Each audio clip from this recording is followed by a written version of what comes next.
Today in class we did some data collection activities to illustrate two important concepts. So the first thing we did was I had everybody tell me their height in inches, and we made a class dot plot of height. So I had everybody put that in their calculator, we made a dot plot, and we said let this be our population. So we had just 12 people in class today, and these are the heights. So this is the distribution of the population.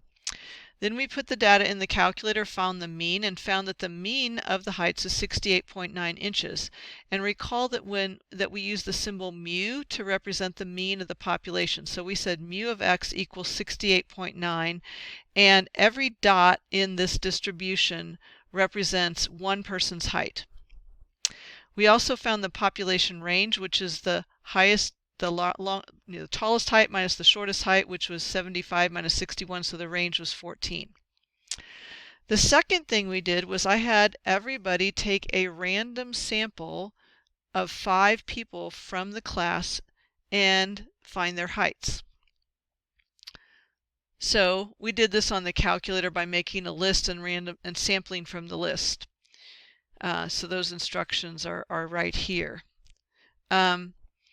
And one of the samples that we got, everybody got a different one, but the one I got had these 5 heights in it. Once again, the dot represents one person's height, but this is not the distribution of the population now, it's the distribution of one sample. The mean of the 5 heights in my sample was 68.4 inches. We call that x bar. X bar represents a sample mean as opposed to mu, which is the population mean. Everybody in the class did this, and we all got different samples, and we had different means. So the next thing we did was we made a graph with just all of our sample means on it. So since the sample mean is x bar, instead of plotting dots, I plotted x bars. Every one of these is a mean of a different sample. Now, these weren't all exactly the same mean, but they were all means that were somewhere between 68 and 68.5, and these means were between 67 and 67.5 and so forth. And these are the 12 sample means that we got. So we call this something different. Instead of calling it the distribution of a sample, we call it a sampling distribution. Sampling because we're sampling and sampling multiple times to get the values in this distribution. It's values from multiple samples, all of the same size. So we call this the sampling distribution of the sample mean for n equals 5. Because each entry is the mean of a random sample of 5 heights. Now, I want to distinguish between a population sample, a population parameter, and a sample statistic. So a population is the group from which we drew our sample. So our population was heights for the entire class. The sample was 5 heights from our class. The population parameter, which we call mu of x, is the mean of all of the heights in the entire class. The sample statistic is just the mean of the 5 heights from our class. And our goal in Chapter 7 is to see how well a sample statistic can estimate a population parameter. So our goal would be to use our sample mean to estimate our population mean. Now my sample mean was pretty close to the population mean. However, some members of the class had sample means that were much higher or much lower than the population mean. The population mean was about right here, 68.9, and I'm actually going to put that in red. So if this is the population mean, we can see that our sample means were fairly close to the population mean. They centered fairly close to where the population mean would be, but not exactly. Also, if we had taken more samples of size 5, we might have seen a distribution that clustered more closely around this population mean. Now, what about the range? We also did the same thing with ranges. We each wrote down the range of our sample. If we go back and look here, I wrote down my sample range. Actually, I didn't write it down, but you can see my sample range here. is 14. So my sample range was 14. It happened to be the same as the population range. But other people had different sample ranges. So we had sample ranges that were as low as 5 and as high as 14 and everywhere in between. So we called this the sampling distribution of sample ranges, where each dot is the range of one sample of 5 heights. Now the population range was 14.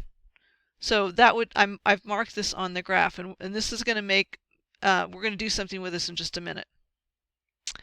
So going back to talk about the difference between the distribution of a sample and a sampling distribution of a statistic, the distribution of a sample shows all of the data values for all of the individuals in one sample. But the sampling distribution of a sample statistic shows the values of a sample statistic from all possible samples of size n. Now, you'll notice on a couple of these graphs that I wrote approximate sampling distribution. And if you go back here to the bottom of the previous page, approximate sampling distribution. This is not technically the sampling distribution of the sample mean for n equals 5 because it does not include all possible samples of size 5. I should say it does not include the sample means from all possible samples of size 5. So it's only an approximate sampling distribution. Also, this distribution does not include ranges from all possible samples of size 5, so it's only an approximation of the sampling distribution of sample ranges. Now there's another important definition. So our first big idea is what is a sampling distribution? The second big idea is what is an unbiased estimator? A statistic used to estimate a parameter is an unbiased estimator if the mean of its sampling distribution is equal to the value of the parameter being estimated. Okay, so what that is saying is that if I look at all the mean of my sample means should equal the population mean. Is the mean of my sample means equal to the population mean?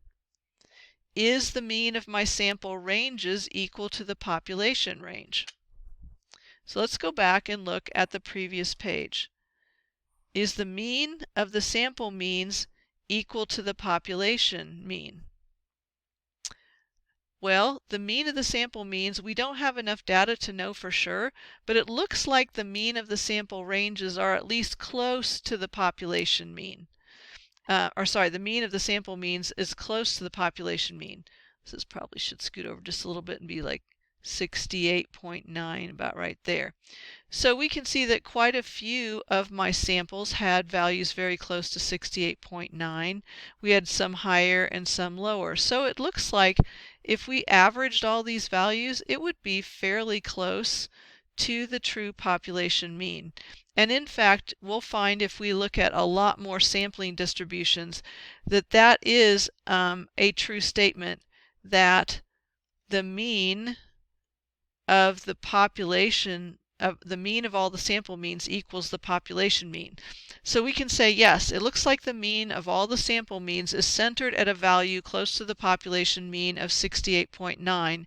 Therefore, the mean of the sample means equals the population mean, making X bar an unbiased estimator excuse me, for mu. Is the sample range an unbiased estimator of the population range of classed heights? Justify your answer.